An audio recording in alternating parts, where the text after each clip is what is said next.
Are you ready to get casual? Grab your favorite adult beverage or combustible plant and join us for our roundtable TTRPG discussion. Oh yeah, it's time for Casual Friday. And now, here are your hosts. What's up? I'm Jim. That's Brad. That's Ryan. Landlocked Warlocks are laying in the cut like germs, and this is Casual Friday. And what we do on the show is we talk about tater pigs like Dungeons and Dragons and other tater pigs, though mostly Dungeons and Dragons today at least. And we talk about the news, and sometimes we make stuff. We do stuff and things on this show. All right. So the first thing we're going to do is talk about something near and dear to my heart, Dungeons and Daddies, the D&D podcast. They are doing a source book. It's Dungeons and Daddies, not a BDSM podcast, and they are making a source book with. I had to pay $5 to reserve my spot. But let me see if I can get to more about the backer kit because they tell you. Let's see if we can actually do. Okay, here. To the Dadtastic Fantasy Adventures for the world's most popular role-playing game that we legally cannot mention by name. It's described as an isekai adventure. I don't have that in front of me, so let me tell you what I remember. So the campaign sourcebook takes place in the world that they created, which was a twisted version of Faerun, with additions of places like Rokaport and Meth Bay was the name of one of the cities. And they had additional spells like Speak Japanese as a spell you can learn because to go into there, you need to be in a 2013 Honda Odyssey. So you need to be able to speak Japanese to tell your Odyssey where to go. Is very, very fun. I remember they got in the first campaign, they got, what's the thing? The bag of beans. I think it's they got a bag of beans and created an Egyptian temple right in the middle of Faerun or something. Like lots of crazy stuff happened. It was very, very entertaining, and also a bunch of joke characters turned into serious characters near the end, and it actually turned out to be about something. But I don't have the image here, but the DM Anthony Birch is Ashley Birch's brother. Everybody knows who Ashley Birch is, right? Nerd. Fandom voice actor. She was on Hey Ash, What You Plan was her very popular YouTube series. Anyway, Anthony Birch, there's an image on the other backer kit that I can't find that said from your fourth favorite Dungeons and Dragons Dungeon Master. So hey, what's up, Garrett? Hey, Cultural Product, how are we doing? So do you guys have any thoughts on this? Probably not, right? I don't think either one. Have either of you listened to the show? I have not. You have encouraged me to do so multiple times, but I have failed to comply with Jim's commands. Let me see if I can get more info on this. It's on the list. It's been on the list for a long time. I know that people who like Dungeons and Daddies love Dungeons and Daddies. And you got to be in the right place to start a new relationship with actual play podcast. You got to be ready. Still working on getting over the last actual play. I've been hurt before, and I'm in a committed relationship with too many. Oh, here's the page I was looking for. I found it. Like if you join the campaign, you get a bumper sticker that says, "My other car is a 2013 Honda Odyssey that runs on mucus and compliments in Japanese." Like it give you interesting locations like Bull Ewogs, Meth Bay, Rokaport, and Balls Deep. So it is mostly what you're thinking it is, yeah.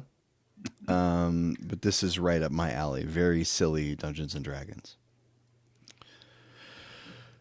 There's a real value in getting the goofy out front. Just like, oh yeah, we're having a good time. This is stupid. Baldur's Gate, nope. Balls Deep. And then that kind of clears the air and you're ready to get like serious is just a bonus at that point. Like good narrative beats are just like, oh yeah, awesome. They're like a surprise instead of a disappointment when someone makes a dick joke. Yeah, we're all looking for that scene when the dungeon master says, "And as you fail your last death save, tell us what goes through Sir Butt Munch's head before he finally dies. What are Sir Butt Munch's last thoughts before he shuffles off his mortal coil?" So moving on to what the title of the show is alluding to. The next thing that we have to talk about is there's new D&D Beyond drops dropped. And I actually kind of like a lot of the stuff in here. I don't think it's a good look when I'm logged in. You can see that's me. I'm logged in, but it still gives me a subscribe button here. And when I click this button, it doesn't say, "Hey, you're already subscribed." It just says, "Spend more money." Yeah, go ahead. And I guess we'll figure it out later. So that's not good. It should, if I'm logged in, it should know if I'm already subscribed. D&D Beyond coders, we know you're watching. So what's in this drop? Well, they're bringing back some old para-elemental stuff that hasn't been around since earlier editions. Definitely not 4E or 5E. The Plane of Ash, Plane of Ice, Plane of Magma, Plane of Ooze. So you get ice, magma, mud, and smoke elementals, which do pretty much exactly what you're thinking they do. I really, really like this map. This map just got my creative juices flowing when I saw it. I was thinking really fun, high-level encounter where the party is, say, facing an artificer, and he's got a crew of fire elementals. He's outfitted with fireproof suits that give them thunder wave. That would be fun. Or it doesn't have to be high level. If you love killing PCs, it could be pretty low. Because I think lava's like 10d8 per round fire damage that you take, or maybe even more than that. Yeah, so this would be a fun tactical battle of pushing people into lava. The actual physics of lava, though, is like you can't even get close to it without getting burned. That's the thing. Like in the movies, it's like you can hop from rock to rock on the surface of the lava stream, but in real life, like you get within like 10 feet of like molten lava, you're getting cooked. You catch on fire. Yep. The power of 3 pizza ovens. But this map artist is Geralt Landman, who I thought it kind of looked like a Mike Schley map to me when I first saw it.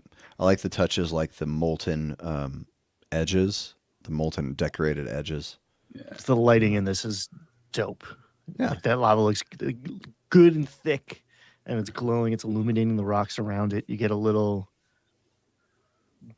inclination of like the heights of everything, and yet the magma doesn't quite make sense because it's just like elemental planes, baby. We don't care about gravity. This stuff is half alive. Let's go.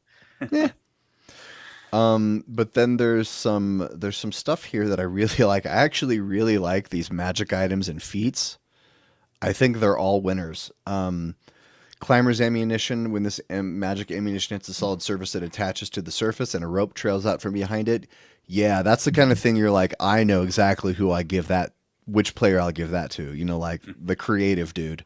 I'm going to give that to the creative dude and just see what he does with it. Goggles of foe finding. With these goggles, your ranged weapon attacks ignore half cover and 3/4 cover. This is pretty cool, except it does require attunement, which is kind of a big ask for what it gives to you. Stormwalker's Cloak gives you resistance to lightning or thunder and lets you cast Hellish Rebuke with lightning or thunder damage. I think that's pretty fun. Yeah. And then these feats, pack fighting, this one, let me click into it. It gives you a +1 bonus to damage if an ally is within 5 feet. And if this ally has this feat, then you both get a +2. That's pretty cool. Prone fighting, I don't know if I get this, but it sounds kind of interesting. This fighting style feat lets you fight without any drawbacks when you have the prone condition. I guess if you want a crouching tiger your way around the battlefield. Drunken master Jiu-jitsu style. vibes. Yeah, you just want to roll around on the floor with people. I mean, it's good. Like tactically, if there's a lot of range stuff coming at you, it's good to like crawl around on the floor, present a smaller target. But this feels like mostly flavor, and I'm not mad about it. Well, so apparently they added in the rule about it costing half of your movement to stand up because in older editions of D&D, apparently this was something that players would abuse. Be like, I'm going to get into position, then I'm going to drop, and I'm going to shoot, and I'm going to get up, and I'm going to go over there. And so they had to change that rule. And like, I've played ranged characters before, and that style never even occurred to me until I learned why they. Well, I was always like, why does it cost half your movement to stand up? Anyway. Because do a burpee, that's why. The prone fighting, you could, I guess, because when there's shove action, right? Is in 5.5s. With shove action, you can either push the person like 5 or 10 feet away, or you can knock them prone. So you take the shove action, especially like after your 5th level, your fighter, you get multi-attack. Take the shove action, put them on the ground, and then you get prone with them, right? You just took down one of the frontline fighters. So now you're a harder target from the back line. You know, like if you're wrestling a hobgoblin, while the goblins can't target you as easily with their bows. And then while you're holding the hobgoblin down, your frontline fighters have advantage to hit because the hobgoblin's prone, right? So you're just holding them in position to give everybody else advantage on him. Well, there you go. Then the other 2 feats aren't quite as interesting. Shifting Combatant, which activate the push mastery. You can force creatures to collide. Each creature with con saving throw, or have the prone condition. Fearlessly. That's. I think they may have stolen that from Baldur's Gate 3. In Baldur's Gate 3, there's a barbarian subclass, a throwing subclass, and once you hit level, I don't remember what level it is, but you can pick up a creature and throw them into another creature, and it's unbelievably satisfying. Then tactical In my combatant, game, giants do that all the time. That's the giants like move. If you get close to a giant, it's going to pick you up and throw you at one of your buddies. Then tactical combatant, you get the first time you hit a creature with a weapon, you get temp HP equal to the damage you did, and also basically you get a bardic inspo, and you can add to whatever. Also reiterating, they also reminded us that these can be shared, and also that they will be available to purchase at some point in the future, which were the big hubbub causing things. So, gentlemen, what do you think about this new drop of drops? That's actually a pretty cool drop. Like, there's some useful stuff that my players would probably want to get their hands on. Don't want to show them that. No, it's kind of cool. Sorry. I really like the monsters. We kind of lighted over them quickly, but they have that damage matters thing going on. They have like susceptibility. What is it called? Oh, aversions. So they aren't just weak to, like, an ice elemental has aversion to fire. If the elemental takes fire damage, its piercing form trait doesn't function on its next turn, and it has disadvantage on attack rolls and ability checks until the end of its next turn. So there is a reason to do fire damage other than, that's mostly what I do because it's the best one in the game. But if you're fighting something that isn't a nice elemental, there are commensurate traits where it's, the swamp element or the ooze elemental is doing like poison damage. But if you freeze it, it doesn't work as well. So it's not just like, oh, that does extra damage. It's like, oh, you are impeding its ability to function. And I really like that. I think in a game with 10 to 12 damage types that you often ignore, any systematic thing that's like proccing those damage types is a nice value add. And I think more monsters need to be designed that way. 100%. Like, the idea of just vulnerability and immunities, it's just, first of all, when something has like 6 different immunities, it's a lot for the DM to track. And I really think it would be better just to like double its hit points and give it vulnerability to whatever the more meaningful one is, right? Like instead of making the undead invulnerable, making the undead resistant to like 6 different things and invulnerable to 3 things or immune to 3 things, just double its hit points and make it vulnerable to radiant damage. Like that would make a lot more sense to me. Yes. Yeah, I definitely. If the thing I'm most likely to forget when I'm running a monster is this section right here. Hmm. Absolutely. And I guess the knock on that is eventually players are going to figure out all the monsters in the monster manual and what they're vulnerable to.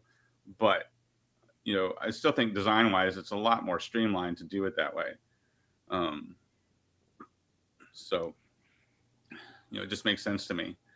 And I still like the idea of like your big bad or your giant brute monster.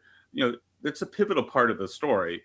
You shouldn't be able to defeat it until you know what its weakness is, right? It should have some special way to defeat the thing. Um, Other than just bang on it until its hit points go away. Like a good monster should be like a puzzle. You got to figure it out. So if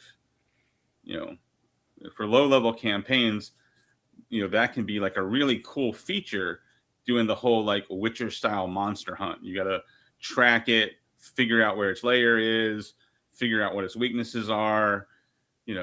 Don't dare go into its lair until you know what you're about to face. And never have a quest giver say, "Oh, the bugbear is kidnapping children." No, the boogeyman is kidnapping children from the village. You've got to save them. You have no idea what the thing is until you get out there and face it, right? Never. I try never to just name my monsters. I describe them, and the player's like, "Oh, those sound like goblins," right? That's kind of an easy one.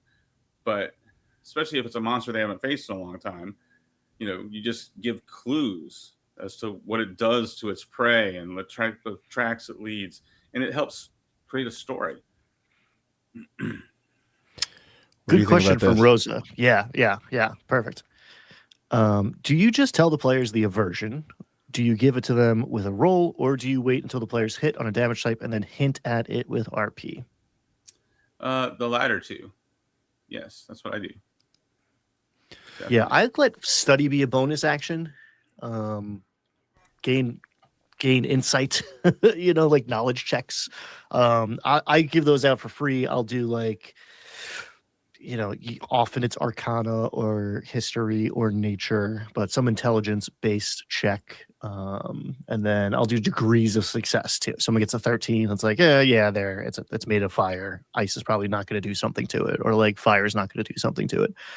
But if they, nat 20, it's like, oh yeah, okay, hold on. Let me read this list of immunities it has. So you can also forget them like I am. I think it depends on the level of the party, their class, and their background. If they're very high level, I kind of think like if you're high level enough, you basically know the monster manual, and that's fine. Like your PC is experienced enough that you can typically guess. You fought hundreds of monsters before. Or if somebody has a background, if somebody's like a ranger and I'm a monster hunter and I track and learn about monsters, then I'm probably gonna maybe tell that person something, particularly because if they're like a ranger or something like that, they're probably going to have good survival and very high passive perception. So I'd say something seems fishy about this elemental. Mm-hmm. Like it's familiar yet not familiar, and then that should probably prompt them to want to make a roll. Or sometimes there are types of players who always want to find out the vulnerability, or if it has any, before they go in. Those monster of the week type players. Mm. Yeah, I like this design where it's not just the vulnerabilities or resistances. There's actually an ability it has, and it turns that ability off if you use the right damage type. Like that. Mm-hmm. That's good design. It's a nice puzzle. Yeah, especially if that ability hits really hard and you use it on the first 2 turns, and the player's like, "Oh crap," that's the cool thing about a dragon. You hit the players with the breath weapon on the first turn, and they're half dead at that point. And then they're just praying that breath weapon doesn't recharge. Mm-hmm. I like these mud elementals for our lava encounter because they're going to try to go out, engulf, and then kamikaze themselves. They're going to engulf 2. Their mission is to engulf 2 PCs each and then jump into the lava. Man, this sounds fun. I did a really cool pirate encounter with a sorcerer pirate. And so the sorcerer pirate had elementals on his crew.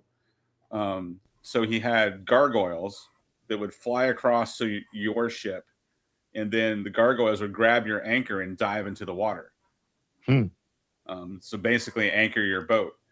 And then he would send his air elementals across. He didn't use fire elementals because he was a smart sorcerer. Didn't want to catch his boat on fire. But with the water elementals, he could slow your boat down, and then the gargoyles would grab anchor and stop your boat. It made for a pretty cool encounter. The smoke elemental gives you exhaustion. Chokes you out. Asphyxiate. I like it. I wish Princess of the Apocalypse was good.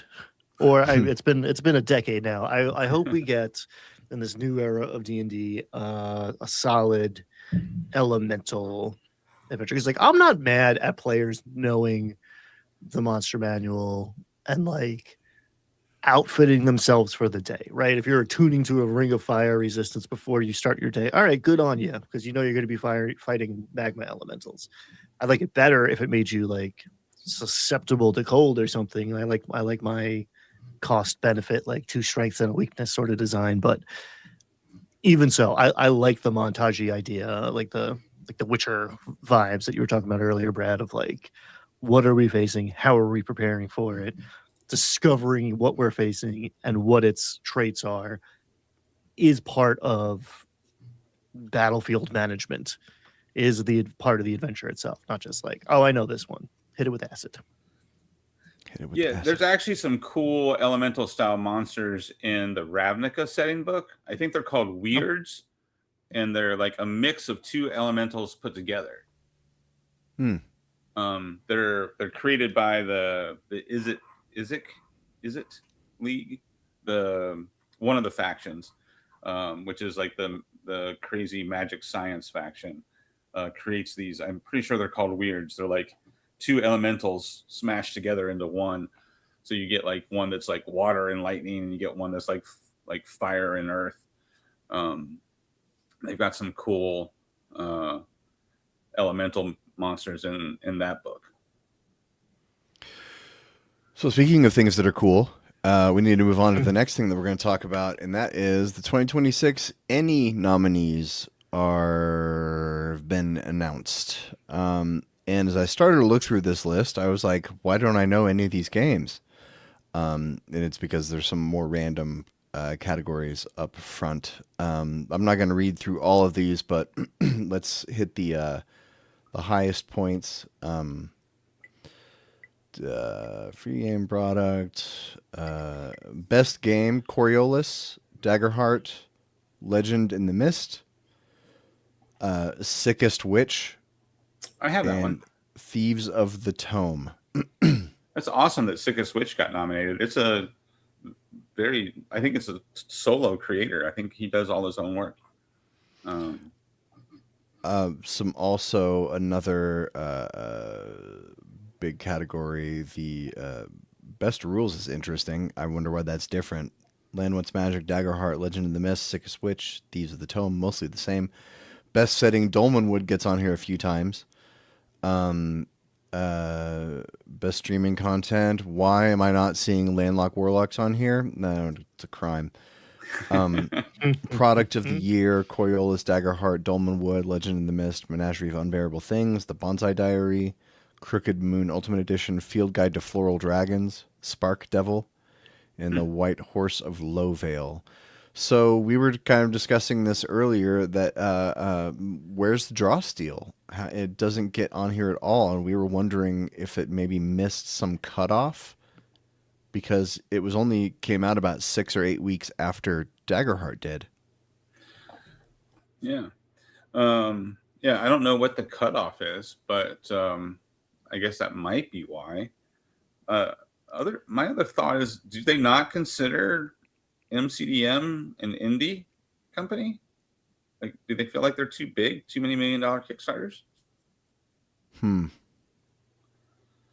I don't know. I'm always confused and excited when the any nods come out because the time frame question is always weird to me because like I feel like it's been more than a year since I ran like a significantly long Dolmenwood campaign. Like I don't Dolmenwood is I'm a huge fan. Everyone go get it. It's great.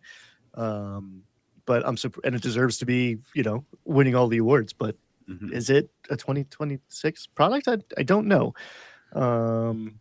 The Yeah. They're nominated for setting though. They're not nominated for game, right? Is it- They're in a few categories, but yeah, the setting guide, I think the monster manual is in there, but it came out as a triptych together. So I'm curious if it's like production dates, right? Like when you could physically get a copy of the book is not necessarily the same thing as like when the game came out for a lot of smaller independent publishers and a lot of things in the post-COVID tariff era where there's been a lot of moving goalposts and targets.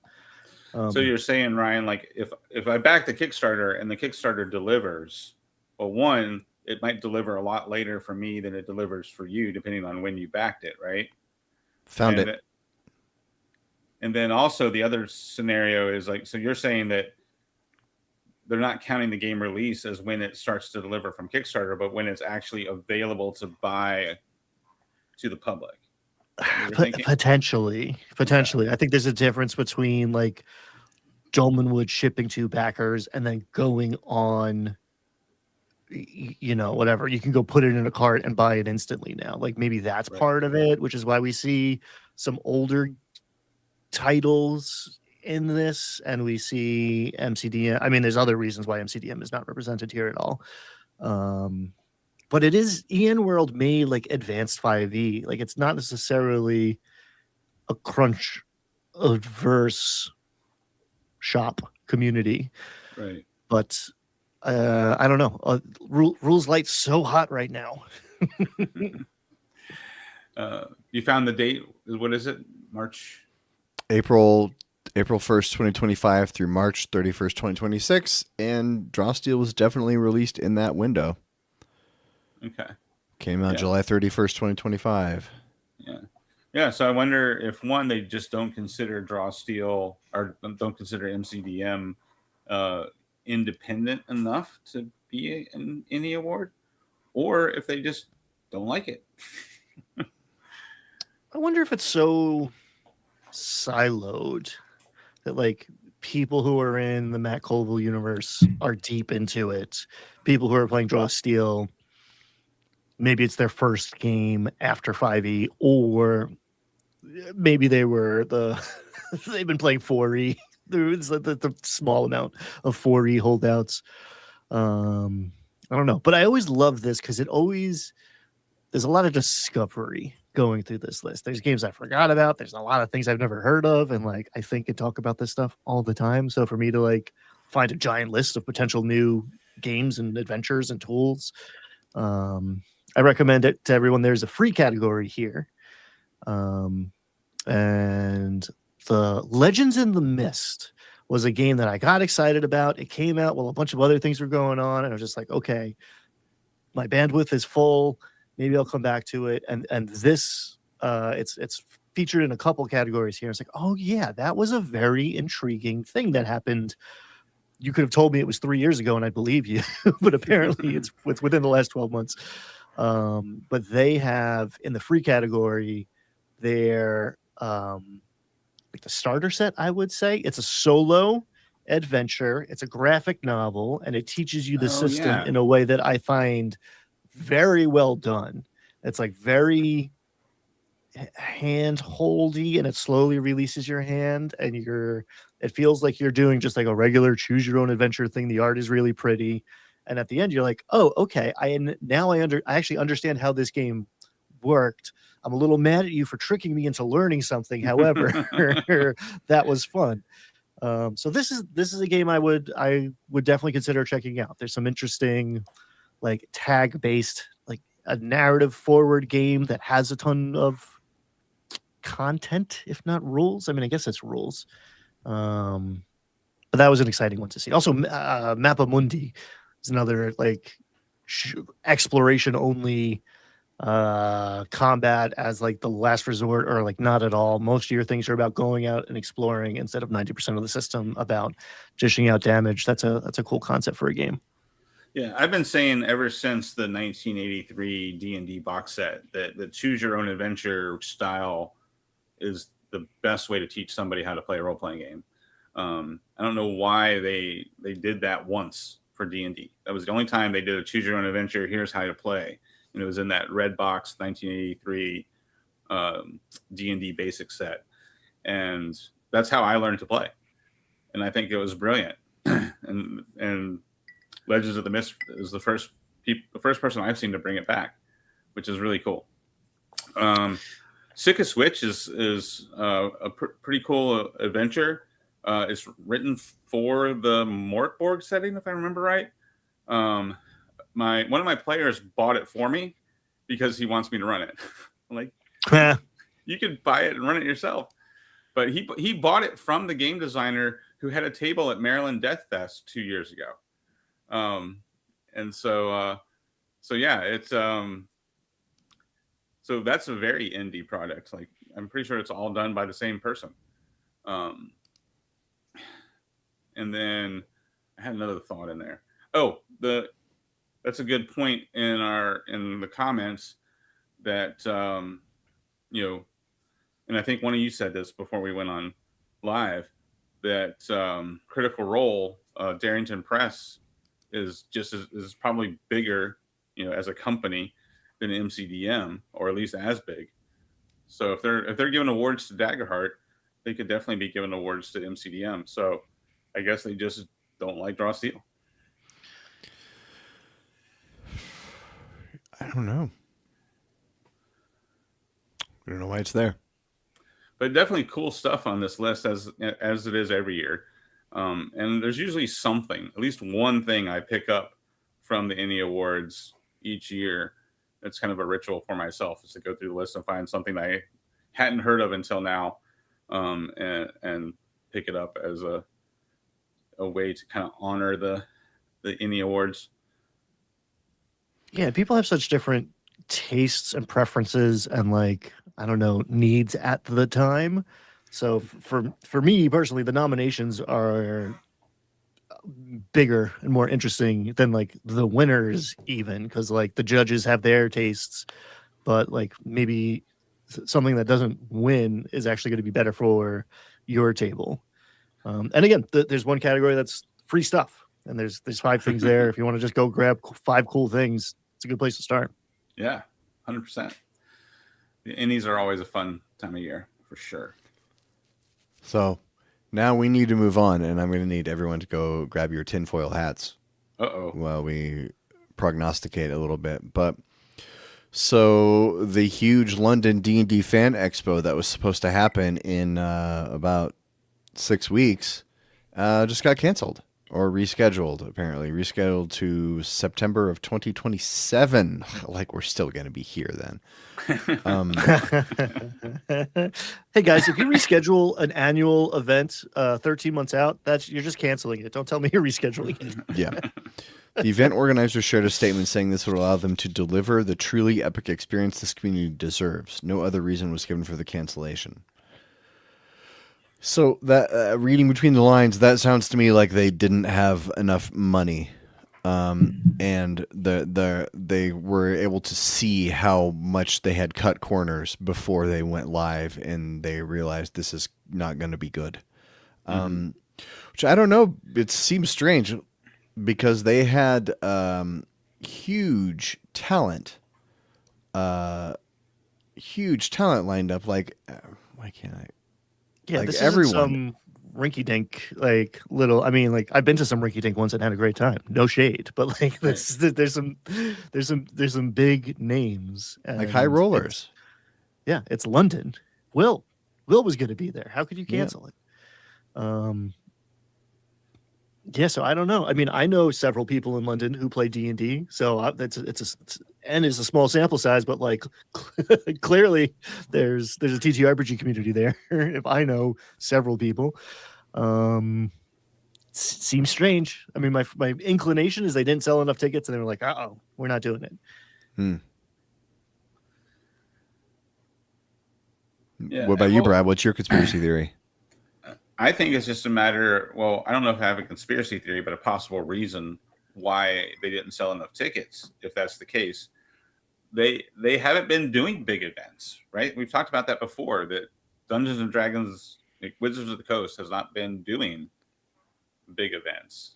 They used to do big events with every release, right? Like remember back when they did the Avernus event, like they had a whole event around the release of the Avernus book, and they had a whole event around the release of those first few fifth edition books that WotC actually made, right?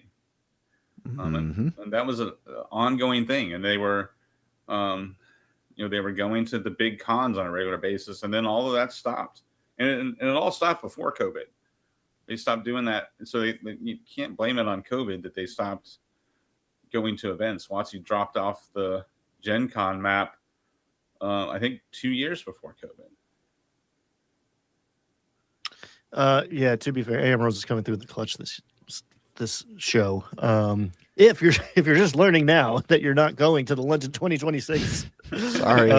event, you can use your ticket for 2027, and you can also get your money back, which I would maybe recommend. But inflation, I don't know, might be a collector's item too. I'm sure it's just digital, but this was surprising to me. This was confusing. It's not like they were good to go. They had a lineup. They had people coming, and it's happening soon. So yeah, I mean, I think if you say it on the internet without any evidence, it's a conspiracy theory. But that's where it's. I don't know. It's fishy. It's weird. Yeah, to cancel so late. I think Ryan, you're probably right. It's probably got to be ticket sales. I mean, why else would they cancel so late other than they were hoping that a bunch of latecomers would buy tickets, in the last few weeks going up to it, and they just didn't have the faith that they would meet whatever break-even number they had. Plus it probably doesn't look as bad. Like if you have low ticket sales, which means you refund that money or whatever. You don't have that many people that are pissed off, right? Because you don't have that many people signed up. But if you go through with the event and it has poor attendance, and then somebody gets a hold of that and that becomes news, right? Then you get a whole nother round of is D&D dead, YouTube videos as the community speculates as to why Wizards of the Coast can't put on an event, right? I think you get less backlash by canceling it beforehand than you would if you had it and it had an abysmal attendance. Could be. I don't know, and we seem to have run out of conspiracy theories. So, yeah, it's America's birthday, and we broke up with England, so maybe that. Indeed. Well, now's the part of the show where we get to around the middle, and we call that the catch up, where we talk about what we got going on. So, Brad, Ryan, who wants to go first? What do you got going on? Go for it, Ryan. This week, friend of the channel's Pittsburgh Pat ran a Big Trouble in Little China one shot, which was a lot of fun. That sounds cool. It was cool. It was cool. It was very cool. We were all characters in the movie. I'm always of two minds. I really like knowing what genre you're in. I really like knowing what is expected, like a tighter narrative constraint than a lot of TTRPGs start at.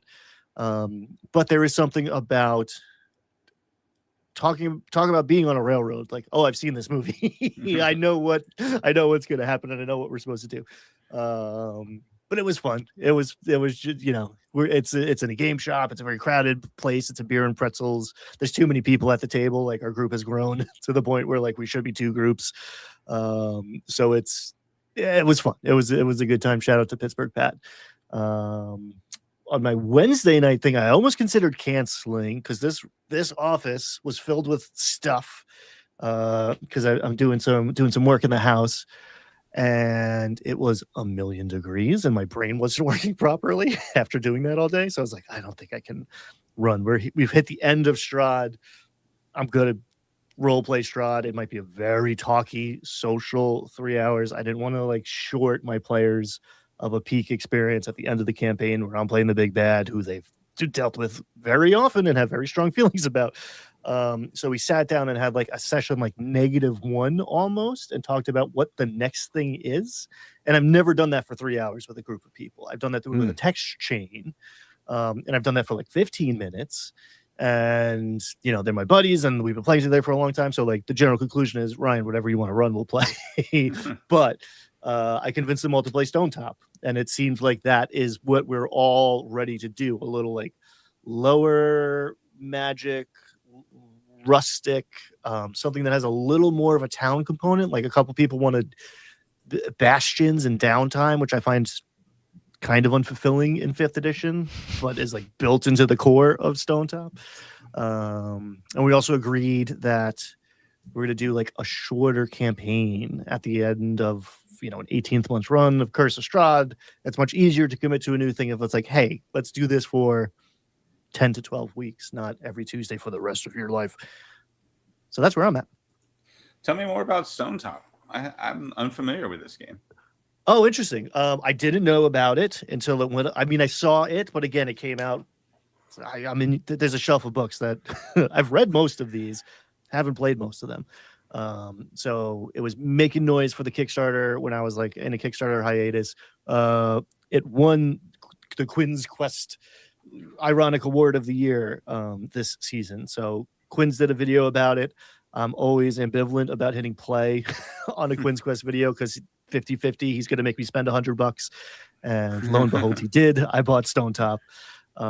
It is very, it's like Iron Age. It's powered by the apocalypse, so it's narrative driven. There's like a robust rule set, but it is story first, which I kind of wanted to use as a cure for the 5e tactical combat. We've been fighting this monster for 3 hours, and like we're almost out of time, and I think we're not going to finish this battle. And this guy hasn't said anything for 45 minutes, so it feels like a good cure for that. And the town itself has a character sheet, right? So you're part of this like agrarian community on the edge of this, you know, mythical forest, and there's some people over there, and there's an ancient civilization all around you with magic items that are powerful and terrifying, and you roll to see if they work or destroy you. So it sounds right up my alley. Dolmenwood with like a little less whimsy, a little more grounded. And again, just like community based. I wanted to run a game where like you don't have to be good guys, but like you just don't be jerks. Because like I've been running for jerk characters for like years now. And it's just like, look, you're gonna have to go home and like talk to your mom. All right. So you're there's a reason you're doing this, and like you're motivated to not be a complete idiot or a complete jerk.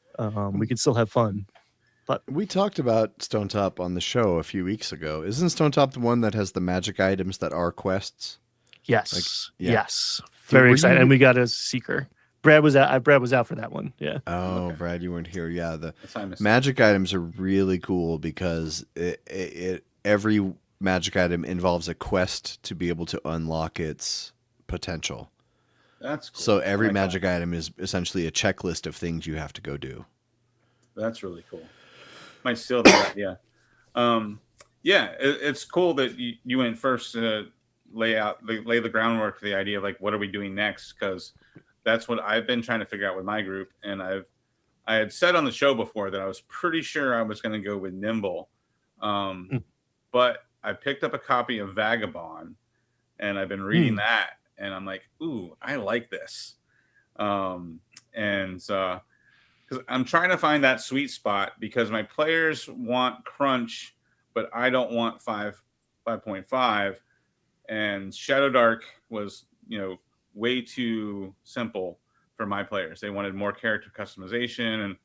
And so looking at it, I think Vagabond might just hit that sweet spot where there's where it's just, it has that OSR sensibility, and it's pretty streamlined, but there's a great deal more character customization than, say, something like Shadow Dark or OSE or something like that, because it's got like 18 different classes, but then there's also like a feat system. They're not called feats, they're called something else, but they have like these feat like things, so you can customize your character alongside with the of the 18 different character classes to choose from.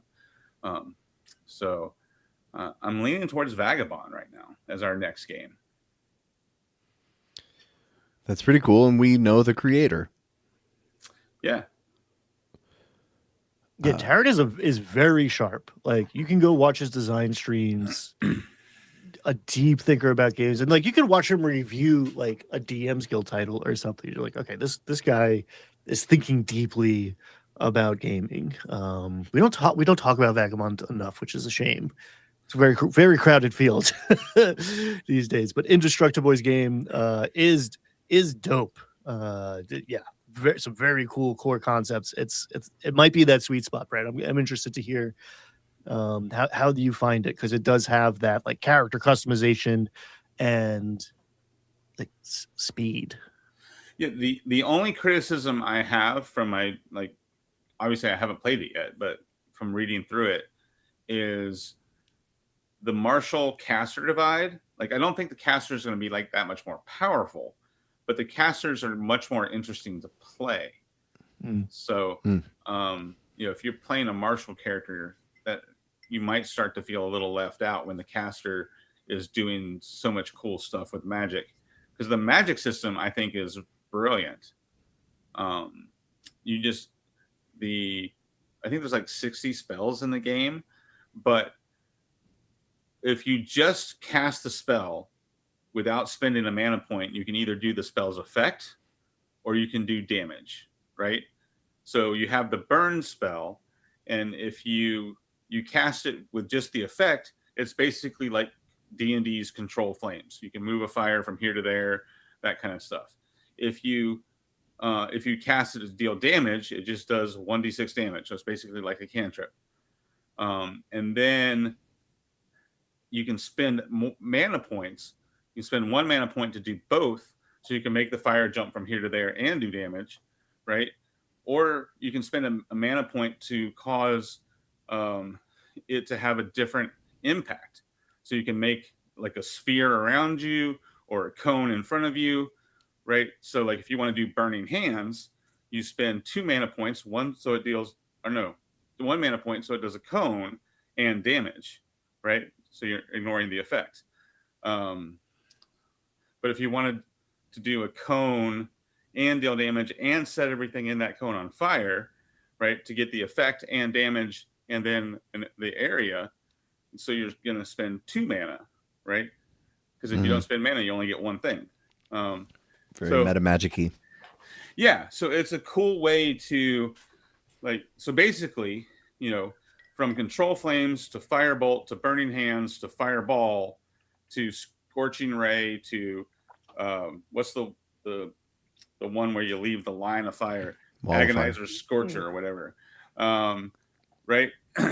It's all one spell. It's just how much mana do you spend on it, and how do you shape it when you spend that mana, right? So you don't need those 6 different spells, and like every spell in the game is that way. It's a really cool, like intuitive magic design. I really like it. Yeah, I feel bad I have not picked up Vagabond yet because Taryn's from my hometown. We chatted about that. Anyway, you guys went to different high schools, so you hate each other or something? He's a little younger than me, so I did not like the high school he went to. That is true. I knew some assholes from that school. Nailed it. He was younger, but here's a true story. Bill Hader went to my rival high school. Bill Hader went to Cascia. I went to Bishop Kelly. We were mortal enemies. It's a good thing I never met him then. I would have hated him because he went to my rival school. But yeah, we were there at the same time. Anyway, speaking of Bill Hader, the next thing that we're going to talk about is this is just some This is like the slot in the show near the end of the show where it's like the weird novelty D&D product that you can buy. We've been featured in this slot in the show a few times, but a spirit board, you're not allowed to call them Ouija boards because that's a trademark term. Spirit there's a D&D spirit board. That could be kind of fun if your group is freaky that way, where it's got all the letters, it's got the numbers, it's got a wheel and woe. It's ridiculously overpriced for a hunk of plastic and cardboard at $80, not including shipping and handling. But, you know, if you're the kind of person who would be willing to spend money on this, you know who you are already. Comes out in October. Perfect just in time for those Halloween one-shots. This feels much more like a better Call of Cthulhu peripheral. I mean, I guess you could ask Gygax for rule clarifications. That's fantastic. Yeah. Yeah. I'll tell you what, I don't honor tweets. I mean, we don't get them anymore. Crawford doesn't work there, but like, don't bring up some rule clarification from Twitter. But if you whip out a Ouija board and ask Gary Gygax, I'll probably honor it. Yeah, this is an interesting point here. I don't know how that works. I just looked this. I was looking this up. They bought Milton Bradley. They own the Ouija board. It also costs $15 to $20. So I don't know why he would spend $75 on a circle one. But there you go. Maybe that's why you don't want people doing the Google search for Ouija board. You're looking for your D&D Ouija board, and you know you get the top two links are the original Ouija board that's only $15, or the the D&D one. Maybe that's why. Hey gang, spend $15 to $20 on a Ouija board, and then spend the remaining $50 on dope goth skull and crow stickers, and make your own. Get creative with it. And then go to Hot Topic and buy a cape. Yeah, as we learned last week. That's right. D&D capes. This would work particularly well with the recently released Ravenloft: The Horrors Within. I don't know. Are there a lot of seances in D&D Adventures?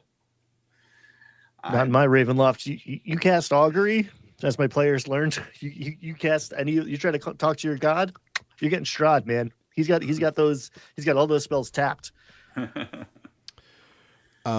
In my Strahd game this week, apparently we killed a vampire that and Strahd was happy about it, and we were like, "Oh, curses! We didn't mean to do his bidding." But yeah, we killed this vampire, and Strahd showed up right as he was dying, watched him die, and then left, and we were like, "Huh, okay." So Strahd wanted to be here to make sure that guy was dead. Okay, that's interesting. I don't know what's going on with that, but it's interesting. I was biting my tongue earlier. Steal that idea. That's good. I like that a lot. We burned down the Gulthias tree. Nice. And a vampire came out. I'm gonna steal that idea. Next time my players kill one of the leaders of one faction, I'm gonna have the leader of the other faction show up and cast Time Stop, so he'll watch his rival die in slow motion. That's dark. It was a cool image because we were like that we had a huge battle on a hilltop, and then after the battle we went a little bit down the hill and burned the Gulthias tree, and then Strahd appeared on his horse at the top of the hill. It was a pretty cool image the way the DM described it. It was like right at the right thing at the right time, you know. Nice. It was like, then as you look up at the horizon, as smoke rises into the sky, Strahd is there. Frablucha. Thanks, Ryan. I'm glad somebody. So I was biting my tongue earlier, and I'm not going to get into details because I've been pussyfooting around Jim's Strahd campaign for every catch up for the last 6 months. But in game, there's a way to basically talk to the author of a monster manual, and as a clue to my players, I had them receive a book from this guy in disguise.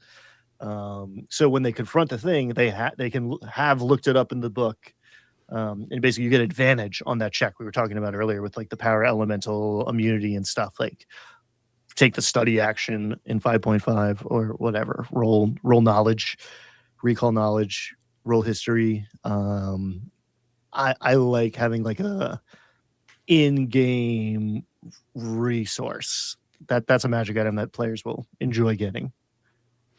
Yeah, we we met that person in Velaki Oh, okay, cool, months cool, ago. cool, He, cool. he didn't like us at first, but we reconnected him with some Were-Raven people he was looking for, and he likes us now.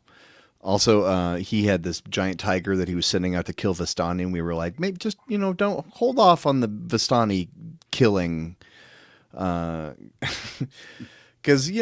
some of them are actually pretty good people, and it's a little more morally complex than just Vistani are good, Vistani are bad. But his tiger likes to eat Vistani.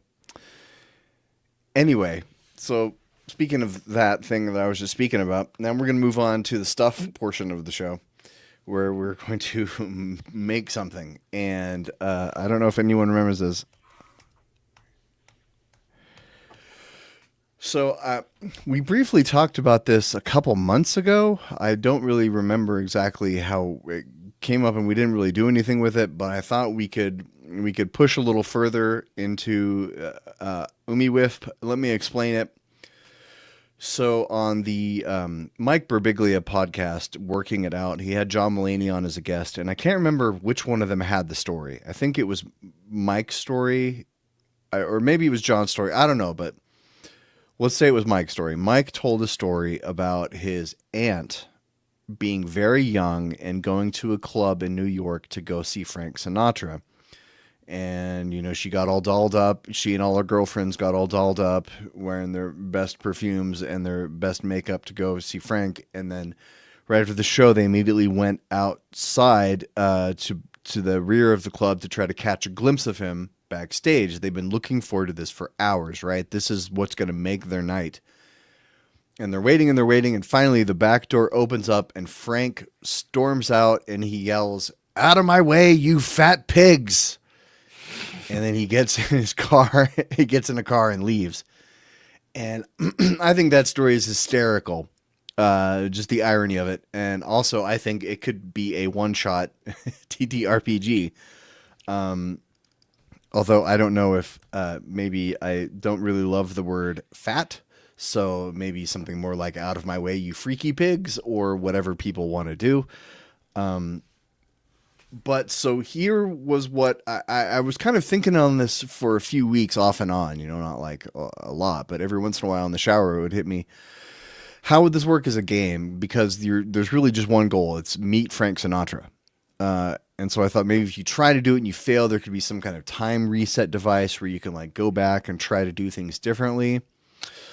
But then I was thinking, what if instead of a time travel, it's a timed event?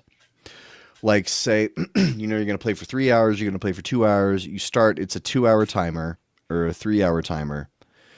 And then when there's 20 minutes left, or when there's 10% of the time left, Frank Sinatra's walking out of the back of the club, and you can't interact with him before then. But then, so that would be like Act 3. Then there could be Act 1 and Act 2. And Act 1 is gaining access to the club because you're underage. And then Act 2 will be doing something that will help you earn the attention of Frank Sinatra when he comes out of the back of the club. Because he's going to come out of the back and shout, "Out of my way, you freaky pigs." And you've got one shot to make your impression. So maybe stuff like, you in the club, you could find out that his manager is stealing money from him, or or something like that. Like there could be something, you have to be able to prove your worth, Dennis from It's Always Sunny style, to prove your value to Frank Sinatra when you meet him. So you're thinking like Blades in the Dark style countdown clock? It could be a clock. It could be, I was thinking literal clock, but it could also be like a progress clock where it's like you have a certain number of moves you can make before the concert's over. Hmm. So let me just note that. Either real time with Frank walking out with X minutes left, or a countdown number of moves until Frank leaves. Act 1, gain entry. Act 2, demonstrate value. Act 3, shoot your shot. All right. Yeah. I am pulling up a list of Frank Sinatra songs. Yep. Feeding Dean Martin drinks at the bar definitely needs to be one of the options. Are you going to have like, I mean, this is like a 1-page one shot that we're building, right? Like, are you going to have a list of like possible ideas? Maybe if there's room, right? Yeah. Because what do we need? We need character creation. We need conflict resolution. Oh, I got an idea. What if the rest of the Rat Pack are there? And because like, I don't know if you can explain all this on a 1-page one shot, but if you're using a countdown clock, or maybe if you're using real minutes, it actually takes away minutes. You have the rest of the Rat Pack there, and each one of them are actually like running interference for Frank. So they distract you. So you have like Sammy Davis Jr. there and Dean Martin there, right? And those guys are basically tools for the DM to slow the progress. Okay, yeah, I got you. So let me put that down here. Oh nope, that's the wrong window you're clicking on, Jim. So that would be high value NPCs are Dean Martin, Sammy Davis. Who else is in the Rat Pack? I think the most recognizable ones would be like Humphrey Bogart and then Angie Dickinson. Would probably be the ones. Like there's Peter Lawford, Joey Bishop, but I don't think most people know who they are. I couldn't in a million years role play Peter Lawford. Barely recognize that name. I'll tell you what, adjacent, but you get Dean Martin, you get Jerry Lewis for free, and that's a fun good dude to role play. Yeah. You could swap out. What was the one I said before? Yeah, I would definitely include Dean Martin, Sammy Davis Jr., and Humphrey Bogart's pretty cool too. I don't know. Does anyone under the age of 40 know how to role play Sammy Davis Jr. and Humphrey Bogart though? Are we setting ourselves up for a game that people will go, but nobody will ever want to play it? That's a good point. Let's continue. That's a given. I guess I'm kind of all right with this being a proof of concept game. I just think the concept is so stinking funny. Like, meet a movie star who doesn't give a crap about you. I think the way to get the kids is there's got to be like an official Spotify playlist, right? Like this is a timed sequence of events at a Frank Sinatra concert. That's the timer. Is the playlist The timer is the playlist. Frank Sinatra songs. Like you could start with Volare or whatever. Like Dean Martin is just finishing up his act. You're arriving. Frank comes on, and that's like a push. If you're not in there yet, you really got, he's on. We got to go. And like that's the, because I also met we're like 17-year-old girls in like the 1950s, right? Is that the premise? I don't know if you have to be a 17-year-old girl, but I think you have to be. I think you could probably make any kind of character you want. Maybe you're maybe Frank owes you money. But it has to be impossible. Getting into the club though has to be one of the You got the real like the mafia angle is low hanging fruit here, but that's rich role play potential. I would say like there's a table in the corner that like you can barely see through the cigar smoke. That'll like yeah, those guys can make some things happen, but you don't want to beef your role talking to them. Well, maybe that's a way to mark the acts, right? So, Dean Martin goes on first. So like the first however many songs are Dean Martin songs, and then Sammy goes on second. So you get that many Sammy songs, and then Frank performs. And you're in your third act once the Frank songs come on, and then when the songs end, that's Frank leaves the club straight after his last number.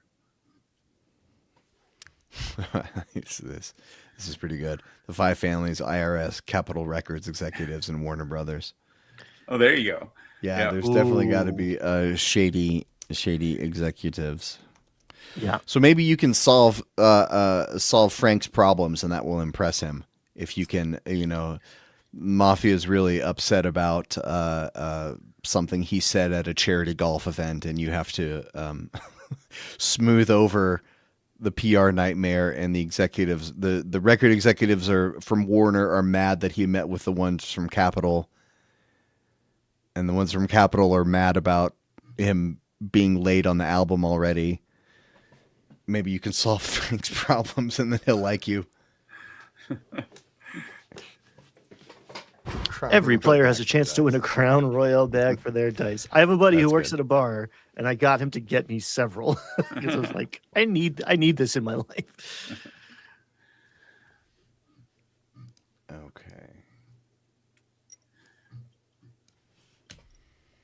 I also just feel like, I don't know, you need to like serve chicken parm if you're gonna.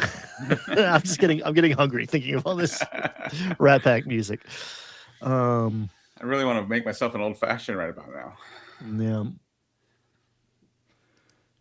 Yeah. I like the idea of like some random celebrity hanger on, just like I don't know. And Nixon's there. He also wants to meet Sinatra, like that. Something like that. Oh, that'd make it really hard to get in the club if Nixon's in there, because then you got the actual, what you call them? Secret Service. Secret Service. I want to say Secret Police, but that's a whole other thing.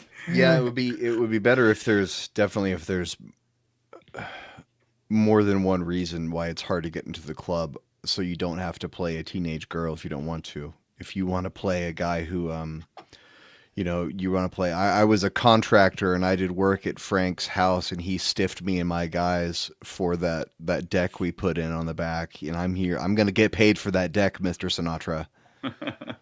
You don't stiff Steve Johnson Construction. Yeah, I mean, you could also just have like a paparazzi photographer, right? Could be somebody who's not on the list, right? It's like a Mia Farrow storyline here too, but we're getting deep in the weeds of like 40-year-old gossip columns.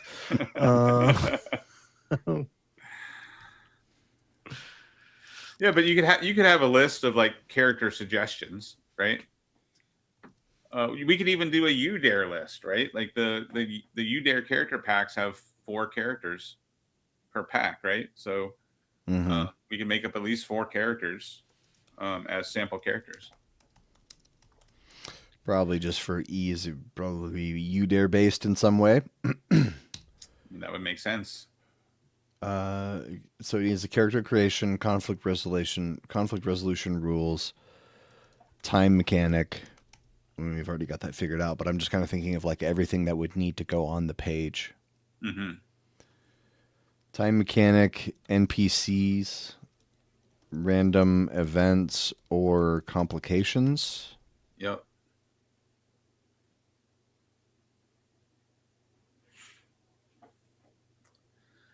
And you could introduce the complications when the music changes. So when you go like if we go the timer for the 3 acts are, Dean's music, Sammy's music, and then Frank's music, you could have 2 setbacks that occur in between the in between the sets to mark your the end of your act. Because really, I mean, usually the beginning of the second act and the end of the second act is, you know, some turning point in the story, right? So you could have your setbacks be it, in those two spots. I like the challenge. So if Sinatra's going on last, right? It's not just like a Dean Martin song, but it's like there's a whole Dean set, there's a Sammy set. Then you have time to interact with Frank early on as well, potentially.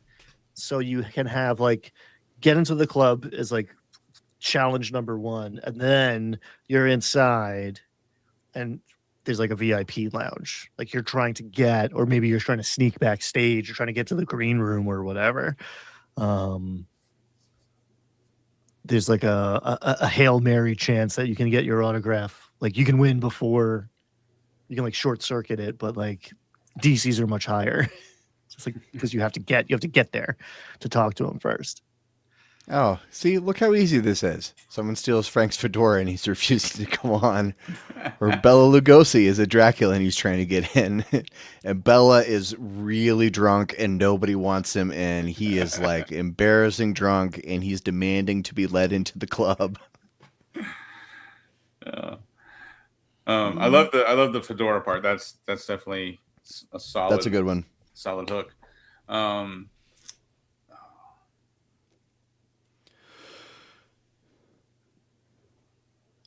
So I don't know. Gambling too. There's like a Vegas line. Like I need to pad this one shot. Here's the game of chance. You guys got dice in front of you. Now we're playing craps. Let's go. Secret back room with gambling. Yes, that goes with the crime and potentially the IRS poking around.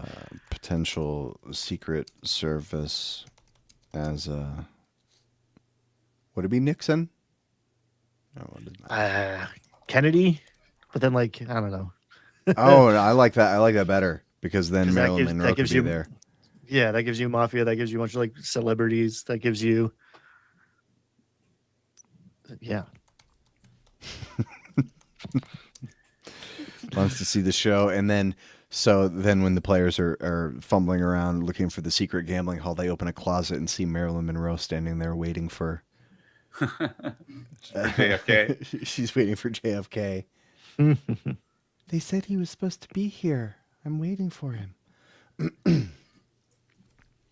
Possible Marilyn Monroe cameo. I don't know. The more I look at this and fill it with all of these Rat Pack references that are before my time, but I vaguely know them. I don't know if anybody would actually want to play this. I think I don't know. I'd play it, but I'm old. Yeah, I just checked the dates. The Rat Pack was most popular from 60 to 62, and Kennedy was assassinated in 63. So you can set it in 1960. That'd be perfect. The other thing I was thinking, if you're based it on UDARE mechanics, you can simply just say the first act, everything's a challenge of 4. Second act, everything's a challenge rating of 5. Third act, everything's a challenge of 7. And the difficulty for anything you do just ratchets up with each act. Yeah, that's interesting. I like that. All right. Is there a way to make this framework reskinnable? Right? Like meeting Sinatra at the back of the club in 1962. If we advance the clock, I don't know, 50 years, 60 years, But it's 40 years. What does that look like? Bad Bunny coming out of the back of the club. 1983, you're trying to meet Prince. Oh, now you're talking my language, but like, yeah, like the idea is like meet famous person. You have to get into you have to get into club, and that is a challenge because there's you're underage or there's a big ass line and you have to prove that you're cool enough or hot enough. And then you have to gain access to the VIP, the sanctum sanctorum, or the green room or whatever, like the seedy underbelly of the place. You have to cut through the kitchens or make friends with the bartender. Like there's a way to like create a framework, and it's like insert your own celebrity cast, right? That's in the You Dare kind of ethos of like, boom, now it's sci-fi. Well, I mean, you could also just do a series. I mean, it's a one pager, right? So you can just edit it, and so you could do 1960s Frank Sinatra, 1970s Freddie Mercury, 1980s Michael Jackson, 1990s Prince. Now you got like a 4-part series. Yeah, Taylor Swift is supposedly getting married this weekend. That could be that's what the kids are talking about. Thank you, culturally relevant, in touch people. Yeah, there's a wedding crasher version of this. I think there's a very fun board game in this. It's like the Taylor Swift private jet board game. You just need a map, and then it's basically like Ticket to Ride, but with Taylor Swift's private jet. Boom, done. Monopoly kind of has this formula of like Monopoly Peoria edition. It's just like insert any town. You just need like 12 landmarks, and boom, you've got a novelty Monopoly set. Yep. Well, I think this is a good place to pause this here. Ain't nobody, I'm just going to leave a note for myself. Nobody want to play crooners from 100 years ago. Nailed it. I really like this idea of like you're trying to like climb the wall in some futurist, like you're trying to infiltrate the Las Vegas sphere to see Dua Lipa, and it's like this game is fun, but why is it called Out of My Way, You Fat Pigs? We need a second page to explain the title. But yeah, I mean, you could just, in the corner of the document, you could just have a list of like, each decade and, ideas for who the star is. And you could just have generic, record label, character, generic, thieving manager, generic, ex lover, right? I think I got it. All right, this changes everything about this, but I think it's the solution. Hold on, we're starting over. It's not a Frank Sinatra show at a club. It's the 90s, and you're trying to get into a Grateful Dead show, and you don't have money. So it takes place in the lot before the show. So you can make any kind of hippie you want. And maybe it's about meeting Jerry or just getting in. I think that's much more relatable. Move it from the 50s to the 90s, update it to the Grateful Dead and a bunch of lot lizard hippies. I've been that guy. It's called getting miracled. There's a term for it. So showing you're trying to get miracled. You stand around with your thumb up, with your finger up. You're looking for a ticket, and if you get it, it's called getting miracled. So get out of my way, you dirty hippie. Is that what we're gonna do? Okay. All right. Out of my way, you freaky. Is there a hippie word that starts with P? Fish. You freaky fish. You freaky fish. What about out of my way, you damn Wookiees? You damn Wookiees. Is dirty hippie too pejorative? I know. I was just trying to keep it with the same letters, but he spent a long time figuring out how to pronounce that as a word, so I don't think we can take that from him. I put in the work. It shows. I'm proud of you. So thank you. Update to 90s at a parking lot in St. Louis. Like East St. Louis. When you said right. 90s, I thought you were going to go Seattle and Kurt Cobain. Well, I think this is the brilliant part of this is like maybe we've made like a meta game, right? Maybe the first hour of the game is figuring out the Mad Libs formula that you're going to play through, right? Like it's not just character creation, it's you're participating in the game creation, and you're all creating this agreed upon narrative that is going to be the most appealing to your, maybe like you're making the playlist too, right? Like we need to get 90 minutes of the perfect Pearl Jam playlist because we got to meet Eddie Vedder tonight. Out of my way, you fat pigs. Like maybe that's like a game that has a built-in session 0. That's not just like, is it okay if I kill cats? Did anybody lose a cat recently? But it's like, all right, what band are we going to go break into to like get an autograph tonight?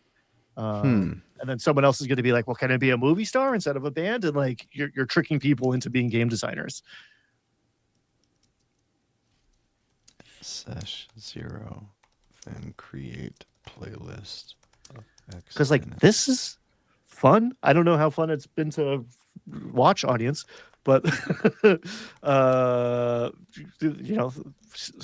sky storyboard, throwing around concepts to make a game is a fun time. Secretly fun.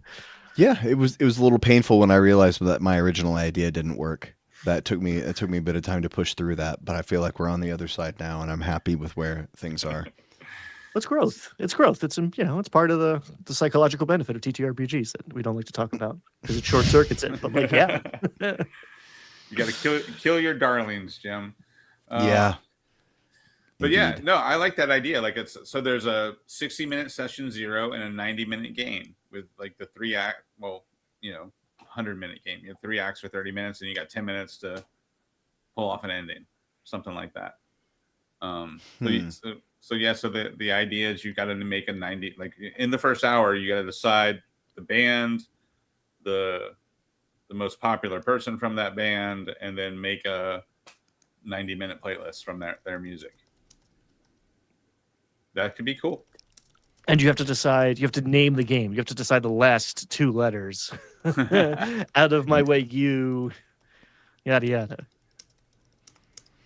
Interesting. It will be more difficult if it's not a specific band. Like it would be harder to write. I mean, yeah, you just have to put in generic NPCs as your generic setbacks. NPCs, generic class types. Yeah, because the generic NPCs could just be like, swarmy record label guy, greedy band manager guy, whatever. Or, yeah, and I wonder if some NPCs are going to be like types of people it shows. Maybe you're going to have chain wallet guy. You're going to have guy selling burritos. Guy selling burritos. I love that guy. I just want to go to a Fish concert now. I just want to go hang out in the lot. The guy selling ... burritos. The guy selling the very suspicious looking mushrooms. Yeah. Maybe we need to make 8 of these games. Is what we need 1 per decade. Yeah, that was my original idea, and it's. I mean, would you pay $1 to download 8 one-page one-shots? Hell yeah, it's a steal at twice the price. Yeah. Interesting. Because all it would take is just you just edit it, right, and change the names for each decade. I really want to do a find replace Jerry Garcia, Taylor Swift, Pete Wentz, JFK to Barack Obama. As long as no matter what, Marilyn Monroe is hiding in a closet always in every version you find her, and she's like, "Where's John? I'm waiting for him. He's supposed to be here." I love Secret Service told me to wait in this closet. Is he not coming? Inevitably, you end up kit bashing, and it's It's like that scene in the middle, like that peak scene in Sinners, where it's like P-Funk is playing next to some like tribal shaman. Grandmaster It's Flash, like, what is happening right now? Yeah. We didn't replace Marilyn Monroe. She's still in the cloud. We were gonna do like, I don't know who's Marilyn Monroe now, but like perfect. I like it. All right, great Anyway. game. I had a good time. So done. That one's done. Check. Nailed it.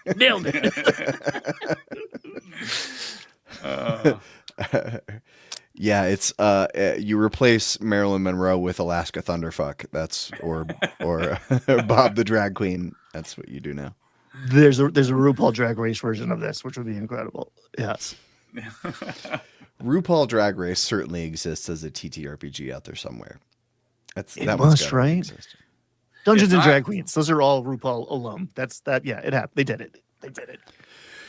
I have many times tried to take competition shows and turn them into TTRPGs, but it doesn't really work because they're all about personal glory. It's very hard to have a team reality competition game because they're always about individual rewards. Even stuff like Amazing Race, it's a team versus a team, and you can't do a tournament bracket in a campaign, because what happens when your players die? Does the campaign go on? I don't know. I mean, they you could steal the Seagulls game mechanic where like there's just a list of yeah. characters and you just switch out characters when you get eliminated and just give them like super creative names that kind of imply a personality. That was a fun mechanic. That was a good game. Yeah. I'm going The to Seagull game was object. fun. I like to yes and on this show, but I'm going to object here. You made a Bachelor game. Yes.